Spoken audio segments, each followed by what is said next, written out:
சேலம் அருகிலுள்ள மலைவாசி கிராமமான காரமலைப்பட்டி அமைதிக்காக அறியப்பட்ட இடம். மாலை நேரங்களில் மலைகள் மீது சூரியன் கரைந்துவிடும்போது கிராமம் முழுவதும் ஒரு மென்மையான காற்று வீசும். ஆனால் அந்த காற்றில் சில இரவுகளில் மட்டும் ஒரு விசித்திரமான மனம் கலந்திருந்தது. அது அமாவாசை இரவுகளில் மட்டுமே பரவியது. அந்த மனம் வந்தால் கிராம மக்கள் வீடுகளுக்குள் நுழைந்து கதவுகளை பூட்டிக் கொள்வார்கள். காரணம், கிராம எல்லையில் இருந்த பழைய ஆங்கிலேயர் கால மாளிகையின் பின்னால் மலரும் மர்ம மலர் பற்றிய பயங்கர கதைகள். அருண் என்ற இளைஞன் அந்த கதைகளை நம்பாதவன். ஒரு அமாவாசை இரவில் அவன் அந்த மாளிகைக்கு சென்றான். மூட நம்பிக்கைதான் என்று சிரித்துக் கொண்டு உள்ளே நுழைந்தான். ஆனால் மறுநாள் காலை அவன் காணாமல் போனான். மாளிகையின் பின்னால் ஒரு புதிய கருப்பு மலர் மலர்ந்திருந்தது. அதன் இதழ்களின் நுனியில் சிவப்பு துளிகள் மின்னின. அந்த நாளிலிருந்து கிராமம் முழுவதும் பயம் அடர்ந்த நிழலாக பரவியது. அருணின் தங்கை மீனா இதை ஏற்கவில்லை. அவள் அண்ணன் உயிரோடு இருப்பான் என்று நம்பினாள். அவளுடன் அவன் நண்பன் கார்த்தி, கிராம மூத்தவர் மாரிமுத்து, நகரத்தில் இருந்து வந்த தாவரவியல் ஆராய்ச்சியாளர் டாக்டர் சஞ்சனா ஆகியோர் உண்மையை கண்டுபிடிக்க முடிவு செய்தனர். அமாவாசை நெருங்கிய இரவில் அவர்கள் நால்வரும் காடு வழியாக மாளிகையை நோக்கி பயணமானார்கள். காடு அன்றிரவு இயல்பாக இல்லை. ஒரு ஆந்தை மனித குரல் போல அலறியது. மரக்கிளையில் இருந்த குரங்கு கீழே பார்த்தபடி போல் என்று எச்சரித்தது போல ஒலி எழுப்பியது. புதர்களுக்குள் இருந்து ஒரு நரி வெளிவந்து அவர்கள் செல்லும் திசையில் மெதுவாக நடந்தது.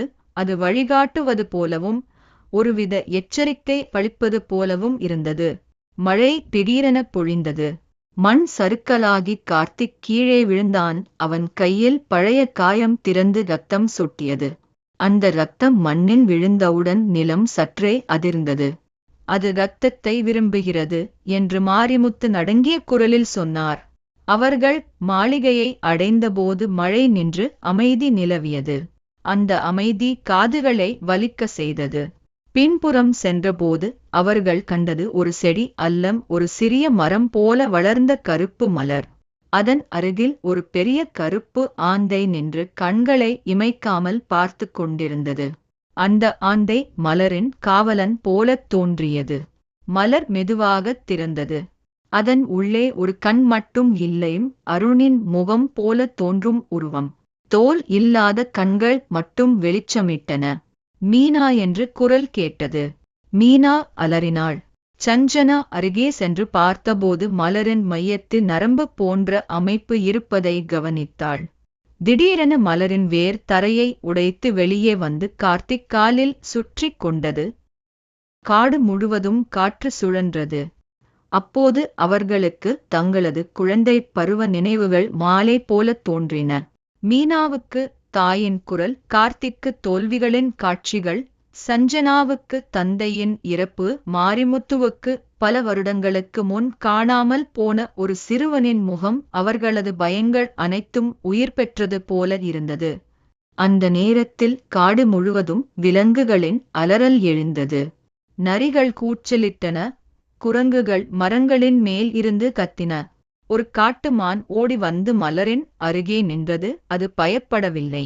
அதன் அமைதியான கண்கள் மலரை நேராக நோக்கியது. இது பயத்தால் வளர்கிறது என்று மாரிமுத்து உணர்ந்தார். விலங்குகள் பயப்படவில்லை, அதனால் இது அவைகளை கட்டுப்படுத்த முடியவில்லை. மீனா தைரியமாக முன்னே வந்து நான் பயப்பட மாட்டேன் என்று சொன்னாள். அந்த வார்த்தை காற்றில் ஒலித்தவுடன் மலர் அதிர்ந்தது. ஆந்தை பறந்து வானில் சுற்றியது. சஞ்சனா தீக்குச்சி ஏற்றி மலரின் வேரில் வைத்தாள். பல குரல்கள் கலந்த அலறல் எழுந்தது.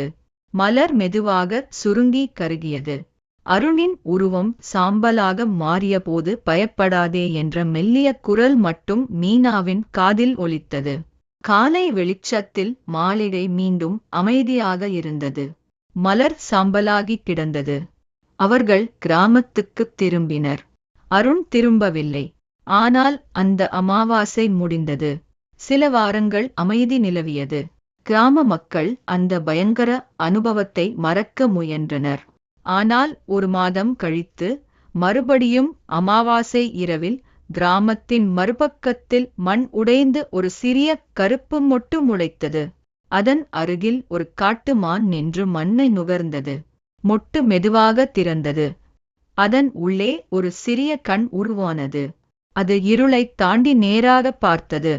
அந்த நாள் முதல் கிராம மக்கள் புரிந்து கொண்டனர், மர்ம மலர் ஒரு சாதாரண தாவரம் அல்ல. அது மனிதர்களின் பயம், குற்ற உணர்வு, மறைக்கப்பட்ட நினைவுகள் ஆகியவற்றால் உயிர் பெறும் ஒரு இருண்ட சக்தி. அதை எரிக்கலாம், வெட்டலாம், புதைக்கலாம், ஆனால் பயம் இருக்கும் வரை அது மீண்டும் மலரும்.